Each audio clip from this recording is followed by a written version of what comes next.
Ele roda todo o Brasil como palestrante, levando a segurança do trabalho como um valor para a vida das pessoas. Bem-humorado, com leveza, ele emociona e provoca reflexões. A sua história é o seu exemplo de vida e é o seu maior ensinamento. Hoje eu estou com ele, Douglas da Guarda. Seja muito bem-vindo ao De Prosa. Muito obrigada por ter aceito o convite. É uma alegria tê-lo aqui. O prazer, a satisfação é toda minha. Nossa. Estou muito feliz de te receber e tenho certeza que nossa prosa vai ser boa demais, que você vai ensinar muita coisa legal para quem está nos assistindo e vai nos contar umas histórias maravilhosas, porque eu sei que tem muitas, sei que tem muitas histórias e eu sei que sua trajetória também é muito rica. Muito obrigado, pode deixar. Vamos, antes da gente entrar aqui no assunto da segurança do trabalho, conta pra gente um pouco sobre você, porque nem sempre você fala uma pessoa com deficiência, não é verdade? Isso mesmo. Eu sou o Douglas da Guarda, venho de uma família de 6 irmãos, meu pai José Ângelo, Maria Benedita, minha mãe, e desde pequeno nós precisamos trabalhar para ajudar em casa. Então, a minha deficiência ela foi por um acidente de trabalho, aos 14 anos. Então, nasci fisicamente perfeito, sem nenhuma deficiência, mas aos 14 anos, após um acidente de trabalho, adquiri uma deficiência. Certo. E conta pra gente um pouquinho. Você trabalha, aos 14 anos, você ainda era bem dizer uma criança, né? Mas naquele tempo, a gente podia trabalhar com essa idade, né? Era comum que as crianças trabalhassem. Isso. Hoje a legislação é diferente, né? Hoje tem programas de jovem aprendiz, mas naquela época, no ano de 92, aos 14 anos, eu já trabalhava com carteira assinada e pegava serviço às 5 horas da manhã. E um dia, não posso falar um belo dia, né? Daquele ano, mas um dia que foi no dia 24 de julho de 92, cheguei para trabalhar na empresa e aí eu recebi a orientação que era para eu ir para uma outra máquina, não aqui eu já trabalhava, uma outra máquina, e era para eu trabalhar nessa máquina até às 7 horas da manhã. Porque às 7 tinha um pessoal que pegava horário administrativo, de 7 a 5, e tinha um colega nosso que iria vir trabalhar nessa máquina. Então iria ser só 2 horas de prazo nessa máquina. Orientação recebida, eu iniciei minha atividade em uma máquina que eu não conhecia naquela época. E quando foi às 6 horas da manhã, o papel molhou de cola, estava rodando, produzindo um papel que chama microondulado. Ele é só 2 lâminas de folha, uma retinha e uma que faz ondinha. O papel molhou de cola, arrebentou. Eu gosto muito do Niki. Niki, eu fui colocar a ponta do papel entre o cilindro, 2 rolos ali, esse cilindro puxou minha mão. Então, para a gente ter uma ideia, se eu pegar uma régua escolar, de passar traço, e colocar a régua não passa de tão próximo que é um rolo um do outro. E a mão passou ali no meio. E aí onde foi o meu acidente de trabalho. E ainda pré-adolescente, né? Tô cheio de sonhos, cheio de expectativas. Naquela época era muito forte aqui em Divinópolis, as domingueiras, né? Tinha muitas domingueiras, assim, adolescente. Eu tinha um cabelinho grande, parecendo um Mogli, garoto da selva. Começando a passear. Eu brinco assim, começando a ver as capinhas de costela. E de repente eu me encontrava com uma deficiência, aquilo tirou o meu chão. Aí vazio, tristeza, baixa autoestima, depressão começou a fazer parte da minha história. Tem um episódio assim que eu gosto sempre de contar, isso me marcou muito. Eu recordo bem, a minha mãe pedia para eu ir ao Varejão Lima. Posso falar o nome? Varejão Lima, na época, próximo da nossa casa, comprar um macarrão. Era um maço de macarrão. Eu lembro até hoje a marca desse macarrão. Eram 2 marcas de macarrão naquela época. Era o Orion e o Carli. Era um embrulho de papel comprido assim. Era mesmo. Aí minha mãe falava assim, vai lá comprar um maço de macarrão Carli número 8 ou Orion. Eu falava, não mãe, pede o Kennedy, meu irmão, porque eu evitava as pessoas falar, olha o Douglas, filho da Dita, filho do seu Anjo que perdeu a mão, fazer perguntas, e aí eu comecei a ficar mais moadinho dentro de casa. Você já evitava? Eu já evitava. Sinais de depressão. Sim, plena adolescência, aquela deficiência, e às vezes assim, comentários, olhares, atravessados, então aquilo me causava um mal muito grande. Aí eu comecei a ficar mais moadinho de casa. Teve um outro episódio que me marcou muito e eu gosto de falar também. Eu fui ao aniversário de 15 anos de uma amiga no salãozinho comunitário no bairro Santa Teresa, aqui em Divinópolis. Certo. E naquela época, eu ainda não estava legal com a minha deficiência. Né? Certo. E aí, umas 5, 6 mesas da minha, tinha uma menina que nós estava paquerando, trocando olhares. Uma hora dava covinha em mim, te quero. Outra hora dava covinha nela, Era ótimo. também quero. Que é coisa de adolescente, tipo, Aquela paquera, paquera, né? né? É. E aí a aniversariante, que é minha amiga, a Neide, chegou para mim e falou assim, Douglas, a minha colega quer te conhecer. O meu coração já disparou, não de oba, vou conhecer uma garota, mas de medo Compreensivo. da reação dela, porque ela não tinha me visto de corpo inteiro, porque o toquinho ficava escondido. Mas adolescente é muito esperto, eu falei assim para a aniversariante, chame ela até a metade do salão que eu vou até a outra metade. E eu já levantei assim, ó, coloquei o toquinho no bolso, coloquei ele no bolso e fui ao encontro da menina. Niki, eu cheguei próximo a ela e levei a mão para pegar e dar os 3 beijinhos. Eu só escutei o clássico sinal de não. A outra deu um frio na barriga, como se você desce do passeio e dá aquele frio na barriga. Sei demais. Quando eu tirei o toquinho do bolso e levei para ela, o encanto acabou. Deu uma pressa nela de ir no banheiro fazer xixi, vou no banheiro fazer xixi. Ela também não esperava. E aí cascou Nossa, fora, né? Assim, saiu correndo. Deve A ser aniversariante ficou super sem graça. Eu fingindo que estava tudo bem naquele momento. Falei, preocupa não, vamos voltar lá, tomar o refrigerante, comer o salgadinho.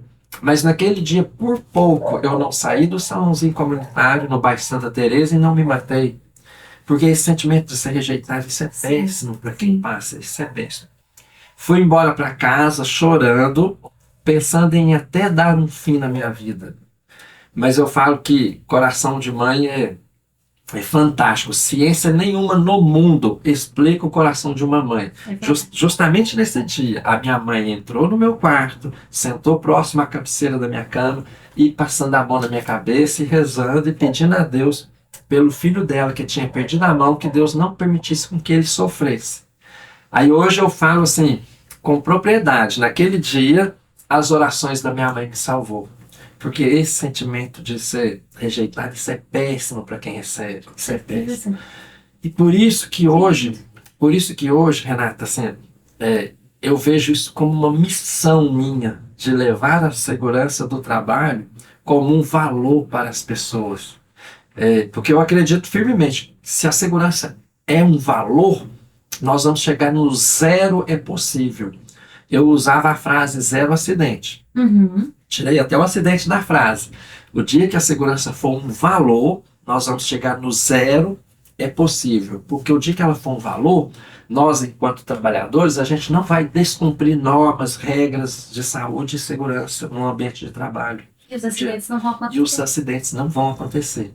O dia que ela for, de fato, um valor. Então, por isso que hoje eu vejo isso como uma missão. Eu falo que, até hoje mesmo, uma empresa que eu estive, eu falei com os meninos lá, se eu não falar de segurança para as pessoas, eu deveria ser preso. É como se fosse uma omissão de socorro. Assim, se eu não falar de segurança... Fantástico, é seu. Você se propõe. Isso, hoje é a minha missão. Perfeitamente. E eu sei, assim, o quanto a minha família sofreu. Imagina. Não só você, né? Não só eu. Quando tem um acidente, tem a vítima principal, é claro, mas eu acredito que a família talvez seja uma das principais vítimas. É a família do acidentado. A mãe. Pai, mãe. Pai. Eu sei o quanto assim, que a minha família sofreu, tanto na questão emocional, né, porque agora tinha ali um adolescente com uma deficiência dentro de casa, também na questão de adaptação, porque tudo era novo ali agora. Os meus pais, assim, mesmo no sofrimento, eles me ensinaram muita coisa. E 2 palavrinhas, assim, que eu acredito que todos nós temos em comum, que é a característica de aprender e ressignificar. Logo no primeiro dia, quando eu saí do hospital, que eu cheguei em casa, a minha mãe ela foi servir o almoço para mim. E meu pai virou e falou assim, não, Tita, não coloca não, deixa ele. Num primeiro momento, a minha mãe ficou sem entender. Eu fiquei abafado com meu pai, falei, nossa, que maldade. Não vai deixar ela me ajudar? Vai deixar ela me ajudar? Com uma mão, como é que eu vou colocar minha comida. Eu não cheguei a pensar isso. E meu pai sabiamente falou, não, deixa ele. E todos eles almoçaram, eu fiquei mais para trás. E o fogãozinho lá em casa era de 4 bocas, né? E as 4 tinham panelas. Então, assim, não tinha nenhuma beirada ali do lado para eu apoiar o prato. Apoio. Mas quando a fome apertou, que a barriga doeu, eu não ia ficar com fome. O que que eu fiz? Eu fui lá, peguei o prato, coloquei o prato aqui no toquinho, destampei as panelas e servi meu almoço. Aí eu descobri que eu dava conta. Foi o primeiro empurrão que meu pai me deu para a vida. Vai, filho, que você consegue. Vai que você consegue. Que lindo isso. Hoje, eu abraço meu pai, a minha mãe, assim, e agradeço por todas as decisões que eles tomaram na minha vida. Eles foram duros, né, naquele momento, mas te colocou para frente, Mas né? me colocou para frente e me mostrou que eu era capaz. Na época, eles queriam me aposentar por invalidez. E meu pai ele tem a 3ª série de grupo da época dele, lá na roça. Mas o meu pai ele é um homem muito sábio. Aí meu pai virou e falou assim, não, esse menino não vai aposentar. E gente até muito próxima de nós falava assim, que isso, Soranjo? Tadinho dele, como é que ele vai fazer para trabalhar? Tadinho. Esse sentimento diminutivo, isso é péssimo para quem recebe. E meu pai teve a coragem de ir contra muitos naquele momento, falar, esse menino não vai aposentar por invalidez, ele vai continuar trabalhando. E hoje, se eu tenho essa disponibilidade de viajar, igual graças a Deus eu tenho assim, tido a oportunidade em vários lugares. Sim, hoje você se tornou um palestrante super reconhecido e viaja o Brasil todo. Graças a uma atitude sábia do meu pai lá atrás. Porque em fevereiro do ano passado saiu a minha carta de aposentadoria por tempo de contribuição e não por invalidez. Uau, que fantástico. Aposentei como ferroviário por tempo de contribuição e não por Trabalhou a vida invalidez. toda, né? Fantástico isso. Trabalhei em autoescola, dando aula de direção. Mas o seu pai deve ter, hoje em dia, ele deve olhar e falar assim, nossa, eu fiz um trabalho bem feito. Porque ele foi dentro da sabedoria dele, né? Talvez até inconsciente naquele momento, mas foi um instinto que ele teve, ele te colocar para frente, não deixar o capacitismo mesmo, não te deixar o minhozinho, né? O coitadinho, talvez, porque é muito fácil que a pessoa se coloque num lugar de vítima, porque, poxa, você estava sofrendo, você era um adolescente, você teve a sua mão cortada, era um momento que você tinha um monte de sonho. Realmente, é um momento ruim, difícil, mas ele te fez caminhar. Ele deve olhar e falar assim, nossa, esse meu filho hoje, nessa capacidade toda, então, que maravilha. Ouvir isso de você, assim, me emociona porque o meu pai hoje, ele não está muito bem de saúde, ele está com Parkinson Plus, é o Parkinson e mais um agravantezinho.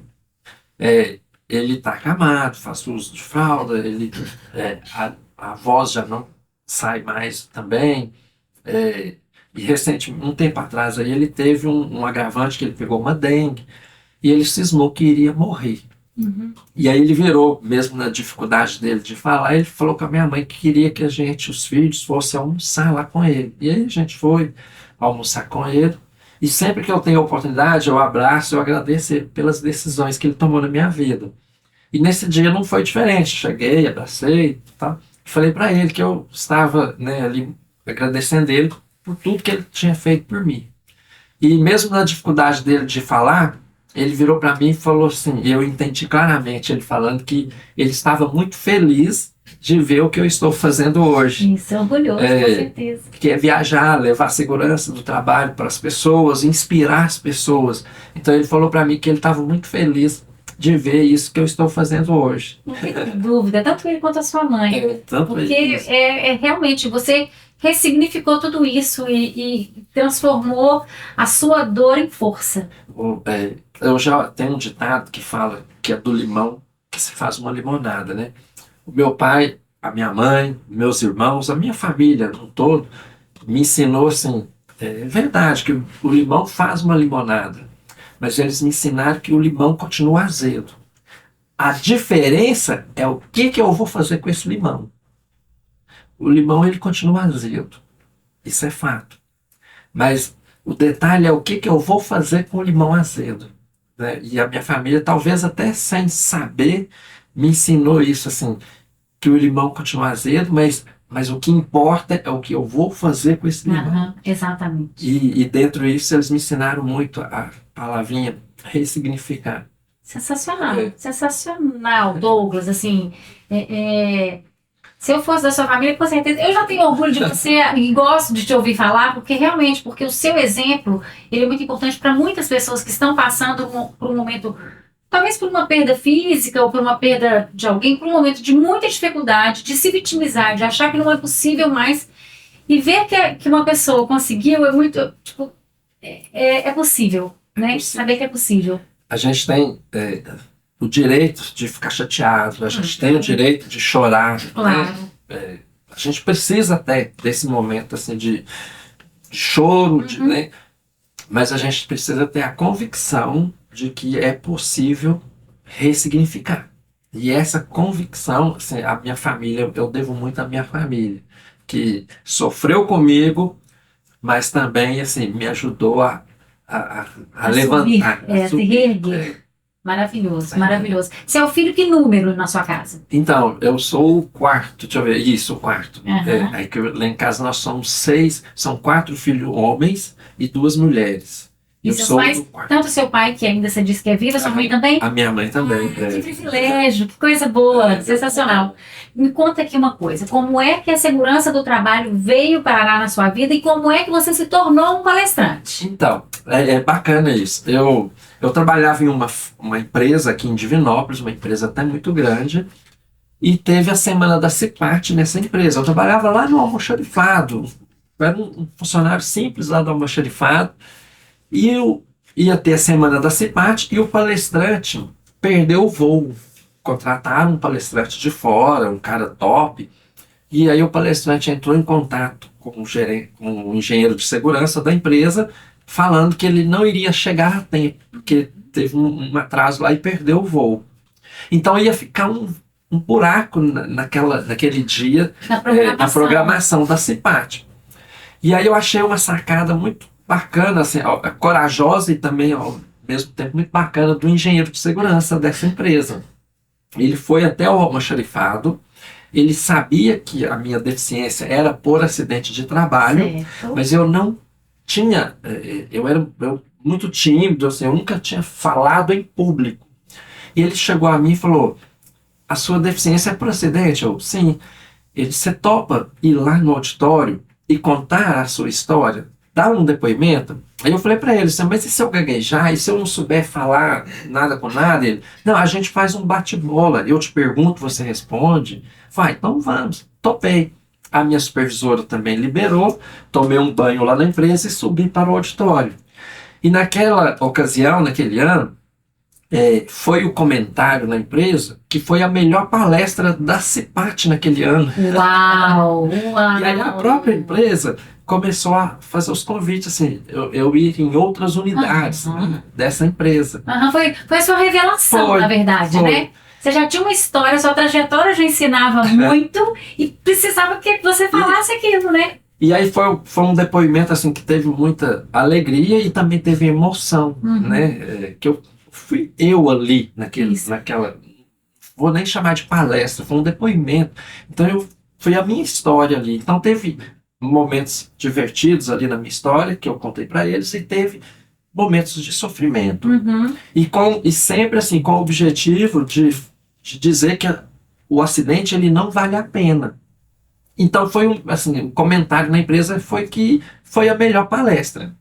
Aí eu comecei a viajar pela própria empresa, dando esse depoimento, e o engenheiro de segurança me fez um convite, falou, olha, faz o curso de técnico em segurança do trabalho que eu vou te trazer para a área. Bacana. Iniciei meu curso lá no Senai na época, fazendo o curso, pensando em ser técnico de segurança. Só que no meio do curso, eu falei, peraí, não vou ficar preso em empresa como técnico de segurança. Vou fazer um projeto e vou ser técnico em segurança, mas de uma forma diferente. Vou começar a vender as minhas palestras. E aí, assim, então, iniciou. Que maravilha. Então, eu comecei a realizar as palestras paralelo com a empresa que eu trabalhava. Sim, você ainda continuava como funcionário, seu trabalho. E comecei a fazer as palestras paralelo com a empresa. E como é que você viajava? Porque você começou a viajar o Brasil inteiro. Então, aí que tá. Eu programava, assim, ó, eu comecei a divulgar pelas redes sociais, sem investir muito, assim, nas redes sociais. Orgânica. Porque eu tinha medo de fazer alguma coisa mais para divulgar e a empresa me chamar e eu não poder ir, porque eu estava trabalhando. Isso. Então, assim, de uma forma bem tímida, mas ainda assim começou a aparecer. E aí eu programava, assim, eu só pegava aquelas que eu tinha de acordo com a minha disponibilidade. Só que quando eu aposentei, que eu encerrei a minha atividade, aí eu criei para mim um MEI, né? Hoje tem um CNPJ. E então hoje eu falo que eu sou um empreendedor. Com certeza. Porque eu tenho CNPJ. Claro. Se Deus quiser, a partir do ano que vem, eu acho que eu já vou sair de MEI. Olha, que maravilha, que maravilha. Então, assim, então hoje eu sou empreendedor nessa área, assim, de que eu levo a minha história sempre com o objetivo de motivar, inspirar pessoas, mas com um foco em comportamento seguro. Fantástico. E aí você traz isso no conteúdo da sua palestra, isso, né? No conteúdo. Essa questão assim, mais técnica também, sim. Mas sempre mesclando com a sua trajetória, com a sua vivência. Isso é muito forte. Eu costumo brincar assim, que não é brincar, eu trago como uma ferramenta que a segurança do trabalho, para se fazer segurança no ambiente de trabalho, existem 3 ferramentas extremamente importantes, que é a primeira dela, a engenharia. Como assim, Douglas, a engenharia? Tudo que é máquina e equipamento que o funcionário tem lá na área, que ele opera, que ele manuseia, que alguém projetou, que alguém desenhou aquele maquinário, é pensando na segurança de quem está operando. Certo. E nós temos também a engenharia pensante, que são os planejamentos estratégicos para produzir com qualidade e segurança. Então nós temos a engenharia a nosso favor para fazer segurança. A outra ferramenta que a gente tem é o sistema. Como assim o sistema? Um exemplo bem prático, o Código de Trânsito Brasileiro.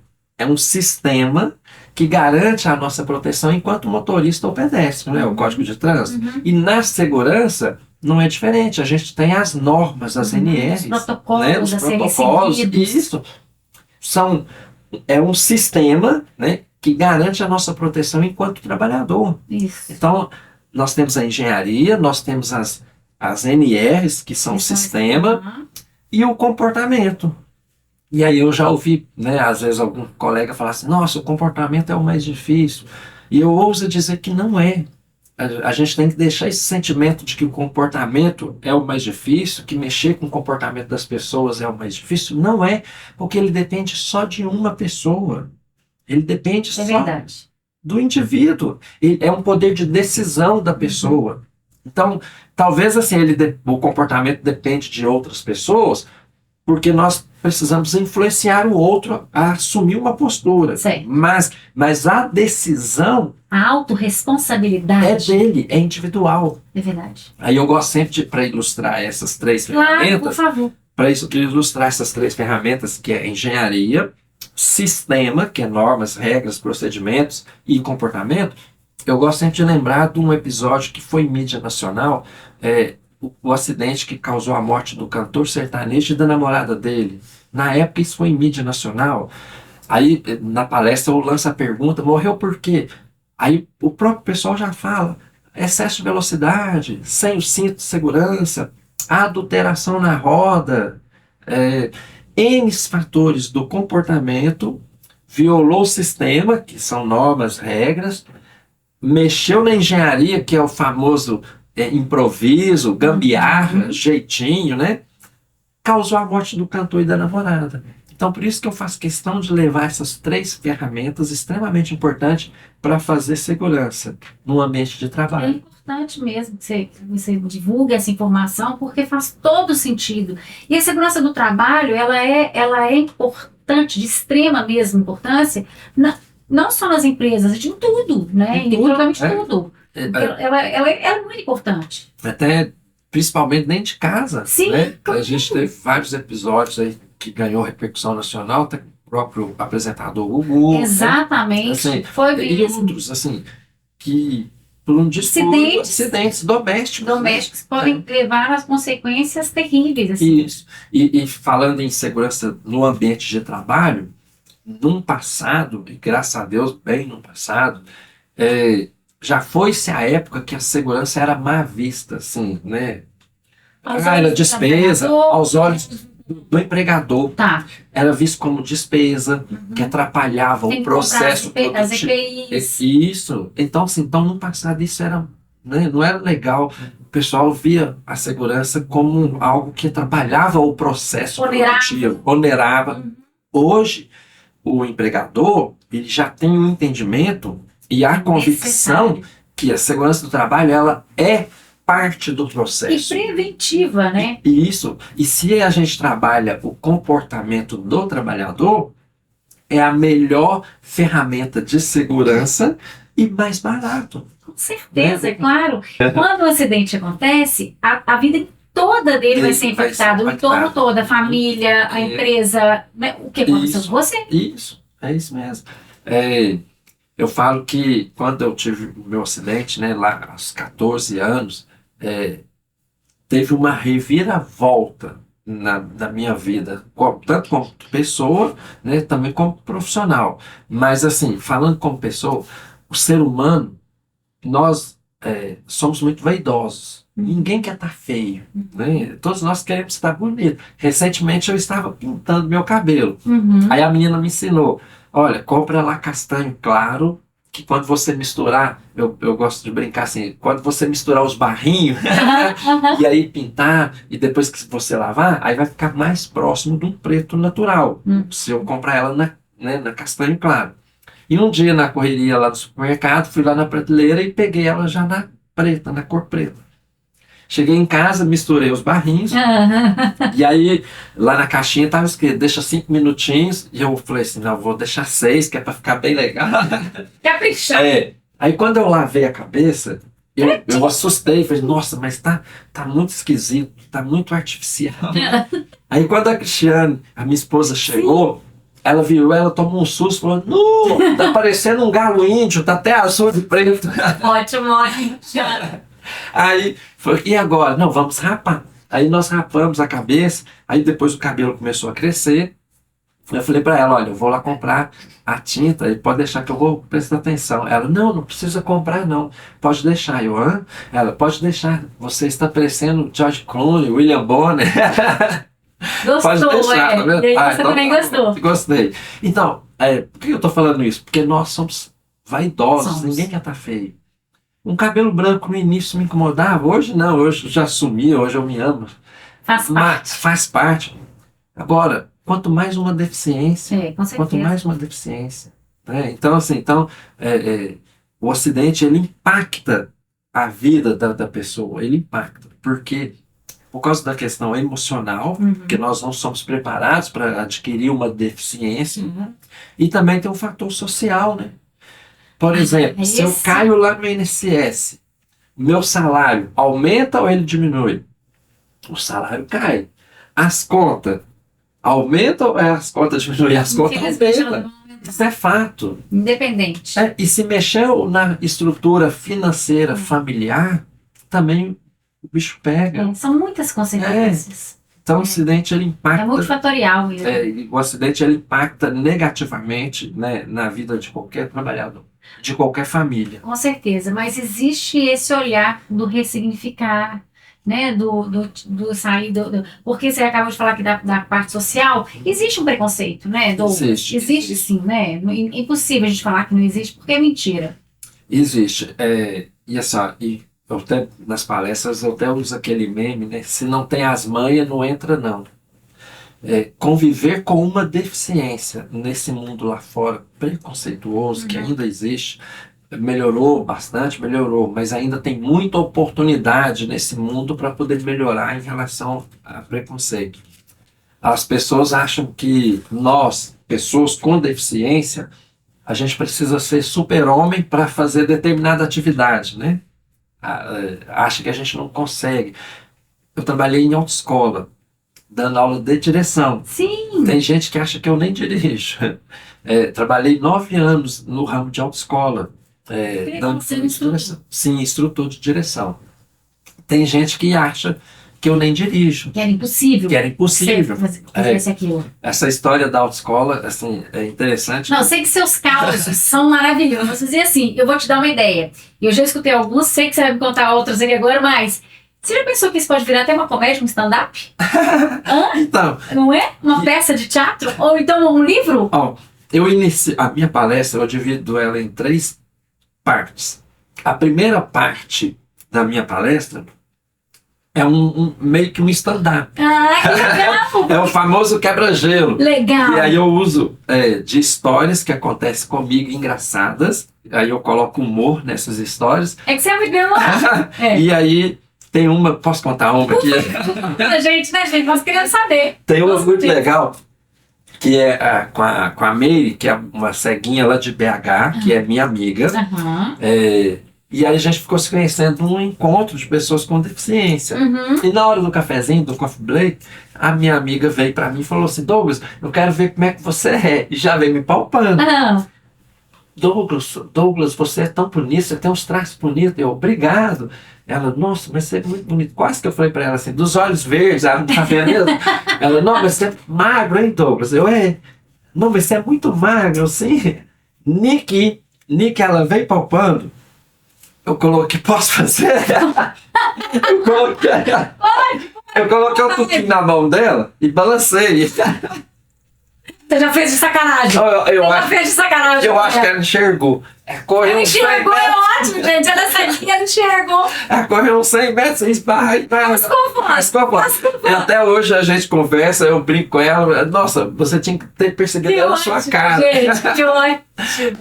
Mas é isso mesmo. Criança é um bichinho muito danado. A criança dói em quem doer. A criança, ela aponta, ela ri. Criança é super A sincera. criança era muito natural, né? E outro dia, eu dentro de um ônibus aqui em Divinópolis, o ônibus tinha indigente. Ah. Eu segurando no corrimão do ônibus, em pé, tinha uma senhora com a menininha no colo. Ah. E a menininha tava chupando dele e me olhando. Aí eu balançava o toquinho e a menininha... Eu balançava o toquinho pra lá e pra cá e a criança fazia isso. De repente, a menininha tá assim, mãe, olha o braço dele. A mãe, com medo de eu ficar chateado, né? Para, filha. Ah. E aí que eu balançava o toquinho, assim. De repente, a mãe da menina pensou que eu era surdo também. Falou assim, tá vendo, filha? Aquilo ali de tanta chupadeira. Essa vai nunca chupadeira. Se viu pra ela de todo jeito. Se chupou tanto dedo, comeu o dedo. Não foi De tanta chupadeira. Essa já nunca chupadeira. Maravilha, gente. Essas histórias são muito boas. E é isso, você traz isso com muita leveza, sabe? Com muito bom humor. Por isso que você ressignifica. E quando eu falei, não, vamos chamar o Douglas pra gente bater esse papo, essa informação, essa sua experiência, ela agrega muito, porque eu volto a falar, quando a gente vê uma pessoa que passou por uma situação e que ela conseguiu sair dela e ressignificar, a gente fala, não, tem jeito aí, independente do que ela tá passando. Mas se ela tá com uma frustração, tá na pior, podemos assim dizer, não, tem como a gente melhorar, né? Não vamos ficar parado ali o resto da vida, não. Sabe uma coisa que eu percebi? Quanto mais eu falo da minha deficiência, mais eu sou curado. Quanto mais eu falo, mais eu sou curado. Hoje, assim, ó, graças a Deus, assim, eu não vejo nada que eu não dou conta de fazer. É estranho isso, eu falar isso, mas assim, hoje eu me sinto que eu consigo fazer o que eu quero. Hoje eu tenho essa maturidade e essa naturalidade Isso. com a minha deficiência. Isso. Mas assim... Porque você se aceitou, Douglas. Isso. É isso. Hoje eu sou estudante de psicologia. Que maravilha, Estou garoto. no 5º período. E outro dia, uma professora, eu falei para ela assim, eu queria assim, entender, porque hoje eu falo com convicção, assim, que eu não tenho problema nenhum com a minha deficiência. Eu tenho certeza, eu tenho outros problemas. Eu posso ter outras frustrações, outras tristezas. Mas em relação à minha deficiência, eu falo com propriedade que eu sou completamente curado. E aí eu falei para ela assim, que eu queria saber o que a psicologia me explicasse disso, né? Aí ela falou comigo assim, nada, a psicologia não vai te explicar nada. Sabe por quê? Porque isso aí é seu. Isso aí é uma força sua. Então, assim, não tem te explicar isso, Douglas. Isso é seu. Que bom que você é assim. Que Porque, bom mesmo, falou assim, tem pessoas que precisam de ajuda e você foi sozinho. Não é que eu fui sozinho, foi minha família me ajudou. Foi tudo um processo. Exatamente, Né? exatamente. A sua família foi muito importante Foi nessa sua ressignificação, né? Assim, Isso, sem dúvida nenhuma. Douglas, você já se deparou assim com pessoas ou situações capacitistas? Sim, Né? Assim, viveram o capacitismo sim, mesmo? um exemplo. Eu quis aprender a tocar um instrumento. Uhum. Né? E hoje ele toca, né? Já se instrumento aqui já, né? Ó, nós temos vários instrumentos aqui. E eu quis aprender a tocar, está aqui o saxofone. E eu cheguei em uma pessoa, um exemplo do capacitismo. Claro. Eu cheguei em uma pessoa para poder me ensinar, e eu fui igual uma criança quando quer um brinquedo, naquela expectativa. E aí chegou lá na sala, ou melhor, na recepção dessa pessoa, ele virou para mim e falou assim, olha, não leva a mal não, mas esse instrumento que você quer tocar não tem como, porque ele precisa das duas mãos. Ou seja, a deficiência chegou primeiro e não o Douglas. Ele não me deu nem a chance de tentar. De tentar. Ele viu a deficiência, ele não viu o Douglas. E ele falou para mim que não tinha como de aprender a tocar o saxofone.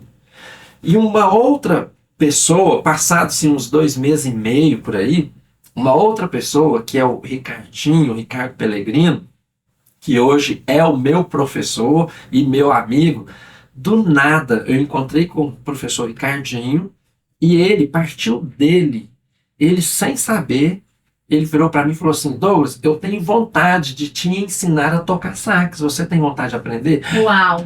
Eu assustei, aí eu arrepiei todo na hora, assustei e contei para ele, olha, eu quis aprender, mas falaram para mim que não tinha como. Mas olha a visão diferente do professor Ricardinho. Com certeza, com certeza. Ele falou assim, olha, eu não sei como, mas vai lá que nós vamos descobrir juntos. E combinei com ele de ir à casa dele, cheguei lá na casa dele, do professor Ricardinho, ele estava com uma folha Chamex, uma lapiseira, aquela fita métrica de costureira para tirar a medida do toquinho. Ele falou para mim, eu tenho um amigo que tem impressora 3D, sim. E aí a gente vai fazer assim, eu vou fazer um desenho, vou tirar a medida, vou fazer um desenho de uma adaptação e vou levar para o meu amigo. Falei, bacana. Ele pensou diferente. É possível. É possível. Sim. E aí, quando ele me passou o instrumento para eu segurar, para a gente poder fazer ali um desenho, aí nós descobrimos juntos, sabe o quê? O quê? Que não precisava de adaptação. Aí, gente, só precisava de uma oportunidade. Exatamente. Só precisava de Isso é muito, muito forte. Aí que eu falo, tá vendo? As pessoas, elas pensam que nós, com deficiência, a gente tem que ser super-homem para fazer determinada atividade. Nós não precisamos. A gente só precisa de oportunidade. Talvez a gente faça com uma forma diferente, por causa a limitação existe. Mas a gente faz. O final é fazer. Exatamente. E a gente faz. O objetivo é alcançado. Né? Aí a gente só precisa de o produto final aqui, ó. Então, assim, um exemplo de capacitismo é esse. Então, e às vezes eu me deparo, sim, com situações capacitistas, né? Mas eu acho que hoje, nessa maturidade e essa naturalidade que eu levo à minha deficiência hoje, então, assim, eu não percebo tanto capacitismo, porque eu não ligo para isso. No meu dia a dia, na prática, eu me sobressaio. Não é isso que é o mais importante em você, você é muito mais do que isso. Com certeza absoluta. Me conta uma coisa, você sempre foi muito bem-humorado na sua vida inteira? Você é bem-humorado, você é divertido. Olha, eu acho que sim, mas a minha família é bem-humorada. Eu tenho um irmão lá muito palhacento, que é o Kennedy. Meus outros irmãos, do jeitinho deles, mais sério, mas também é divertido. Então, assim, o meu pai é muito divertido. A gente brinca, assim, mesmo hoje ele é camado, a gente chega lá, eu passo um toquinho nele. O meu pai, ele tem uma frase marcante, que mesmo ele é camado, ele fala assim, ó, ô louco meu. E aí essa frase a gente consegue entender dele. Então, assim, acho que esse humor, acho que vem também da minha família. Isso aí. Agora conta pra gente como é que foi a sua história com o violão. Então, o o acidente, ele tira sonhos da gente, né? O acidente de trabalho, ele tira sonhos. E o acidente, ele me atrapalhou em um sonho. Quando eu casei, eu queria ter aprendido a tocar violão para ter feito uma surpresa para minha esposa na época. E chegou o dia do meu casamento, eu não pude tocar violão, porque o acidente, ele me tirou esse sonho.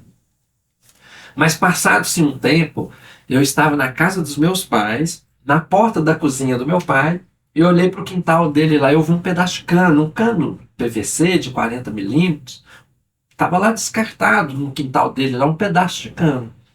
Aí eu falo que eu tive uma inspiração, foi mais do que uma ideia, foi uma inspiração divina. Fui lá, peguei esse pedaço de cano, desenhei nele com canetinha em forma de espiral. E aí lá no quintal do meu pai, ele tem uma ferramenta que chama morsa, que é uma ferramenta que segura a peça para você poder trabalhar.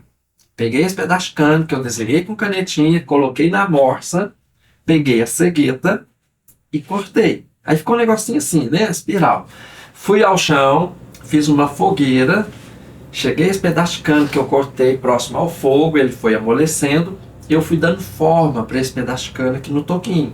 Amoleci ele lá no fogo e fui dando forma. E aí eu cheguei num resultado final que eu fiz uma dedeira. Não tem dedeira de tocar violão? Ela tá aqui, ó, no meu bolso. Eu fiz uma dedeira de tocar violão em tamanho maior. Sim. E aí hoje eu sei que é possível eu pegar... Ó, tá saindo até uma correinha aqui. Hoje eu sei que é possível eu tocar violão. Se eu pegar essa dedeira de cano PVC, ó, eu coloco ela aqui no toquinho. Então hoje eu sei que é possível eu tocar violão. Eu não faço aula de violão, comecei a aprender a tocar violão sozinho. É mesmo? Não faço aula. Olha só. Mas eu vou arriscar Por favor, a toca. pegar o violão aqui Não, nós queremos te ouvir, claro. e a gente tocar uma música junto, pode ser? Claro, podemos. Só que eu vou precisar de sua ajuda. Tá, pode comer. Para cantar, eu estou fanho. Para cantar, eu vou ficar igualzinho o padre Marcelo Rossi. Eu só mando, vocês! E aí, tem uma música que traz uma mensagem muito bacana, que é preciso saber viver, né? E aí eu queria te convidar para você junto comigo, pode ser? Você toca, eu canto, a gente canta junto e vamos nessa. Então vamos. E aí ela é assim, ó. Olha, você que está assistindo aí, né? Tá ouvindo de prosa hoje? Tá assistindo? Que tá assistindo aí o de prosa hoje, ó. Se você toca violão e vê que eu errei aqui, não conta pra quem tá do lado aí não, tá? E é assim, ó.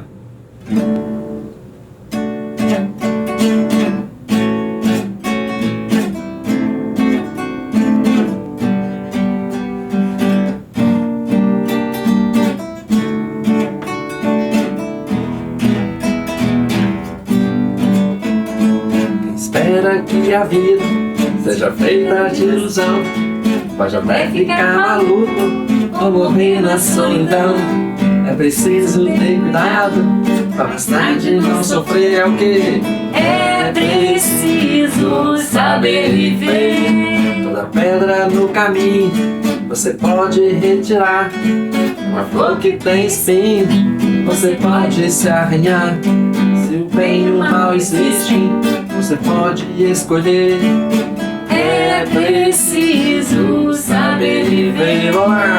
É preciso saber viver. É preciso saber viver. É preciso saber viver. Saber viver. Saber viver. Que lindo! Ó. E é preciso mesmo.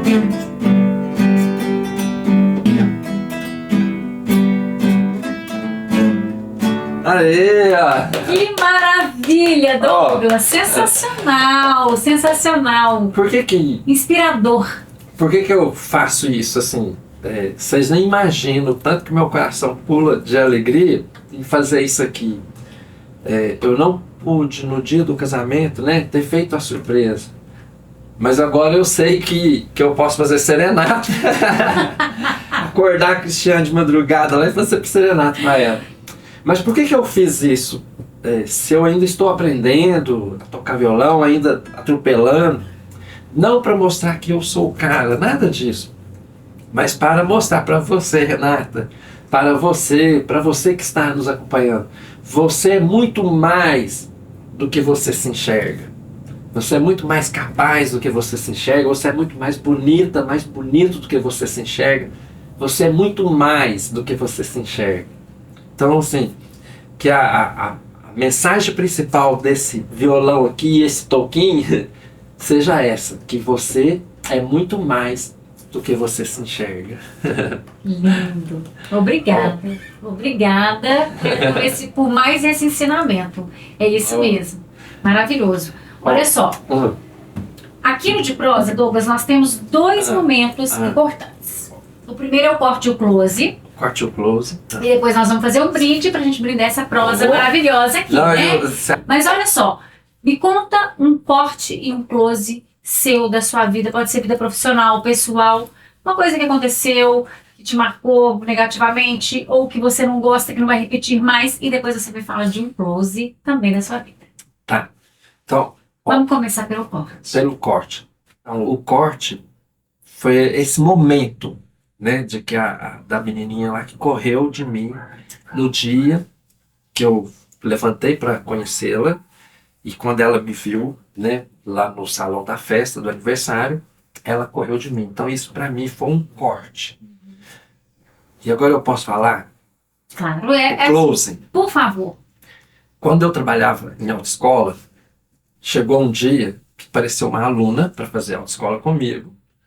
E essa menina fez o processo das aulas de direção e chegou no dia do exame, fez o exame de direção. A área de exame era ali próximo da Steam Centro, aqui, a escola do Sr. Domingos, naquela região ali. E essa menina passou de primeira no exame de direção. E ela entrou em prantos de choro, chorando. Falei, tá emocionada porque tirou a carteira. Normal, né? Mas essa menina começou a chorar muito. Aí nós ficamos preocupados, mas os meus colegas lá da autoescola, arrumamos um copo de água com açúcar, levamos para ela, para acalmar, e a menina chorando. Aí quando ela conseguiu acalmar um pouco, essa menina levanta e vem até a mim e falou assim, Douglas, eu preciso te falar uma coisa. Eu, achando que ela fosse falar assim, da emoção que tirou carteira. Ela virou para mim e falou assim, Douglas, lembra no salãozinho comunitário, no bairro Santa Teresa, a menina que correu de você? Aí eu falei, lembro. Ela falou assim, sou eu. E me pediu perdão. E nós se abraçamos, falei, agora traz outro copo de água com açúcar. E agora o copo tem que ser pra mim. Tem que ser pra mim. E essa menina, ela fez questão de fazer autoescola comigo. E ela passou, graças a Deus ela passou. No processo de autoescola das aulas, ela não falou nada. E ela era até de muita... Sim, pra gente. Ela era até de muita poucas palavras. Mas quando ela levantou e pediu perdão, né? Que era ela que tinha corrido de mim. Então acho que isso foi o close. Que às vezes a gente erra. Mas a gente também... temos a oportunidade de pedir perdão, temos a oportunidade de perdoar e de pedir perdão.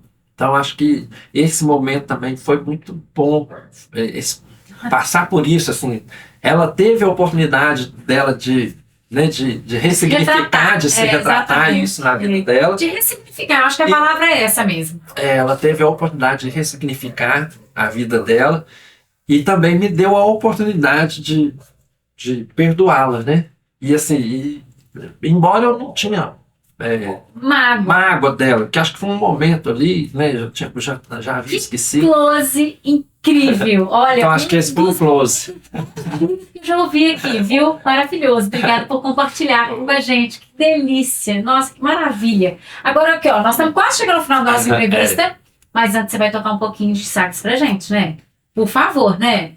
Vamos. Nós queremos também, né, gente? Nós queremos uma canjinha de tudo. Nós queremos aqui, ó. Aqui assim, ó. Você dá a mão, eu quero o braço. Literalmente, viu?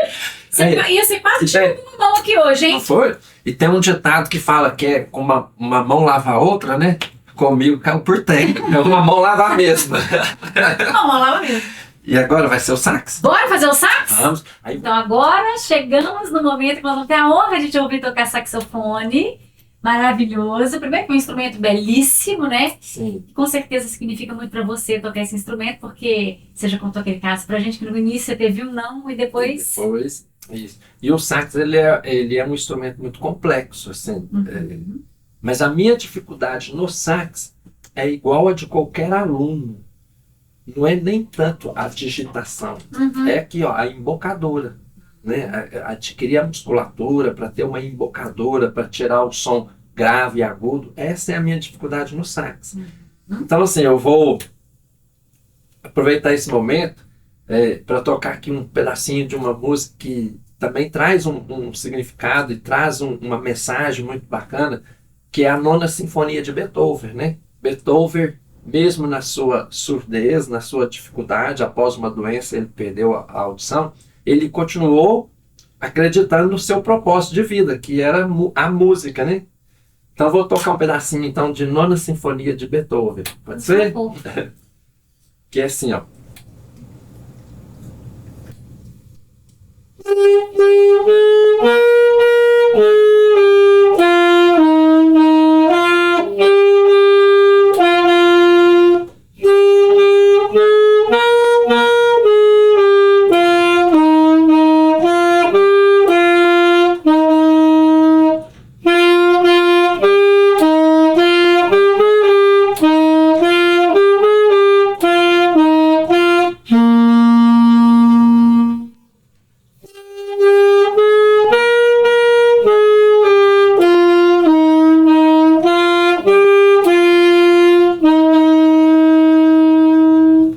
Maravilha! Maravilhoso mesmo. É. Sensacional te ouvir, te ver. Ai, muito bom, muito bom. Nós, Que alegria. e assim, vocês nem imaginam, para mim também, assim, a alegria e o quanto que meu coração pula, né, de alegria em fazer isso. Falaram para mim que não tinha como, né, um toquinho e um sax. É. Falaram para mim que não tinha jeito, que era impossível, né? E hoje eu estou aqui, ó, de Superando. frente com Renata Rachid, Isso. né, e mostrando para você que é possível. Exato. Perfeito. Muito bem, senhor Douglas. Chegamos ao nosso momento do brinde. Um momento que tão alegria. especial para a gente brindar essa prosa sensacional. Você me ensinou muita coisa aqui hoje. Estou muito feliz de verdade, grata por te ouvir. E olha só, você sabe que aqui no De Prosa eu faço assim, eu escolho um vinho especial para aquele meu convidado especial, que tem alguma coisa a ver com o que a gente conversou aqui, ou com a personalidade da pessoa. E para você, eu escolhi hoje um espumante que é, fazer propaganda, né, da Rio Sol, mas ela é produzida lá no Vale de São Francisco, que é uma região aqui no Nordeste, onde nós estamos produzindo muito vinho bom e principalmente os espumantes estão sendo cada vez mais premiados. Nós aqui no Brasil nós fazemos muitos espumantes deliciosos mesmo, sabe? Por causa das frutas, esse espumante tropical que nós temos, né? Mas por que eu quis trazer esse espumante, ou poderia até ser um vinho, mas que fosse vinificado, produzido lá no Vale de São Francisco? Porque o Vale de São Francisco é uma terra árida, uma terra difícil de se cultivar as coisas. E o interessante é a adaptação que fizeram ali. Então, os enólogos, os produtores estudaram formas de se irrigar aquela terra árida, seca, onde não se produzia quase nada, e hoje é um dos espaços onde se produz a grande maioria das nossas frutas e principalmente uvas, e estão vinificando vinhos tranquilos, vinhos espumantes, vinhos de todo jeito e vinhos assim sensacionais. Então eu quis trazer um vinho do Vale de São Francisco justamente porque eu associo esse seu poder de adaptação, de ressignificação, com o poder de adaptação das videiras, das uvas, naquela terra árida ali, mas que foi estudada, que foi planejada, que foi adaptada com esse gotejamento, com essa irrigação, a produzir frutos maravilhosos e que dê esse produto final sensacional, que é um vinho tão gostoso pra gente. Nossa, que bacana. Você falando aí, e aí assim, meu coração disparou aqui pelo seguinte. Hoje, o Douglas, que era um menino tímido, com uma deficiência na adolescência, que em algum momento já não quis ir para a escola por causa da deficiência, já ficou trancado dentro de quarto, já quis tirar a própria vida. Então, ou seja, um adolescente que também assim, não se esperava nada dele, e hoje o Douglas, com toda humildade que eu vou falar aqui, assim, está viajando, inspirando pessoas pedem para tirar foto depois que termina uma palestra. Então, o que você me falou aí sobre o vinho, eu fui passando um filme aqui agora na minha cabeça, do Douglas, que não tinha nada, né? Aparentemente não iria produzir nada. E hoje... E que você até se superou. E hoje, graças a Deus, assim, da onde menos esperava, hoje o Douglas está sobressaindo. Você sempre foi capaz, Douglas. Você sempre foi capaz. Mas essa trajetória, né, é o que te moldou. E é por isso que você é esse presente pra gente, assim. Amém. E por isso que você inspira as pessoas mesmo. Você é uma pessoa inspiradora. A gente gosta de te ouvir. Além da alegria que ele traz pra gente, né, gente? Dos causos maravilhosos. E eu te desejo sucesso. Olha, eu acho que isso é só o começo. É só o começo. Você já viaja muito, você vai viajar mais ainda. As pessoas vão te conhecer cada vez mais. E eu quero fazer esse brinde ao seu sucesso. Eu vou fazer esse brinde a você também, pelo seu trabalho, e se você me permitir, assim, a minha família. Claro, com o maior orgulho, com a maior alegria, com o maior prazer do mundo. Saúde, sucesso à família, ao trabalho, a essa ressignificação, a essa adaptação à vida. A vida. Saúde.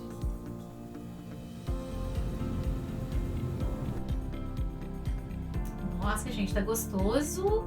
Nossa, aí mesmo. Não tá? Tá muito bom, maravilhoso. O meu pai, a minha mãe, os meus irmãos, a minha esposa, Cristiano, ao Davi e a Maria Flor. São meus filhos. Saúde a Saúde. toda a sua família.